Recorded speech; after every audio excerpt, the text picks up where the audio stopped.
வணக்கம் மக்களே. இது சாதாரண ஏசி ரிமோட் தான். ஆனால் இதில் ஒரு அதிசயம் ஒளிந்திருக்கிறது. உங்களுக்கு நான் அதை இப்போதை காட்டப் போகிறேன். இதன் நுனியில் சிறிய எல்இடி பல்ப் இருக்கும். இது நீங்கள் ஆப்ரேட் செய்யும்போது சில ரிமோட்களில் பச்சை ஒளி வரும், சிலதில் எதுவுமே இருக்காது அல்லவா? இது எவ்வாறு செயல்படுகிறது என்றால், இதில் உள்ள டிஜிட்டல் பைனரிகள் ஜீரோக்கள் மற்றும் ஒன்றுகள் மூலமாக அது இன்ஃப்ராரெட் மூலமாக அனுப்பப்பட்டு ஏசி சென்சாருக்கு அனுப்பப்பட்டு அவை செயல்படுகிறது. உங்கள் வெறுங்கண்களால் பார்க்கும்போது அந்த இன்ஃப்ராரெட் ஒளி தெரியாது. ஆனால் நீங்கள் மொபைல் கேமரா வழியாக பார்க்கும்போது அந்த இன்ஃப்ராரெட் ஒளி தெளிவாக தெரியும். உங்களுக்கு நான் இப்போது அதை செய்து காட்டப் போகிறேன். நீங்கள் ஏசி ரிமோட், டிவி ரிமோட் எல்லாவற்றிலும் அவற்றை நீங்கள் மொபைல் கேமரா வழியாக அந்த இன்ஃப்ராரெட் ஒளியை பார்த்து என்ஜாய் செய்யலாம்.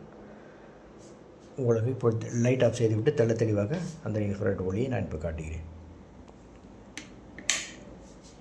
இப்போது பாருங்கள், ஏசி கூலிங்கை இன்க்ரீஸ் செய்ய போகிறேன். அப்போது உங்களுக்கு மொபைல் கேமரா வழியாக தெளிவாக அந்த இன்ஃப்ராரெட் ஒளி தெரியும். கவனிங்கள், வெறும் கண்களால் பார்க்கும்போது அந்த இன்ஃப்ராரெட் ஒளி உங்களுக்கு தெரியாது. இந்த ரிமோட்டில் உள்ள இன்ஃப்ராரெட் மூலமாக ஜீரோஸ் அண்ட் ஒன்றுகள் பைனரிகளாக மாற்றப்பட்டு ஏசி சென்சாருக்கு அனுப்பப்படுகிறது. அவ்வாறு தான் ஏசி கண்ட்ரோல் செய்யப்படுகிறது. டிவி ரிமோட்டிலும் இதே செயல்பாடு தான். நீங்கள் வெறும் கண்களால் பார்க்கும்போது இந்த இன்ஃப்ராரெட் ஒளி உங்களுக்கு தெரியாது.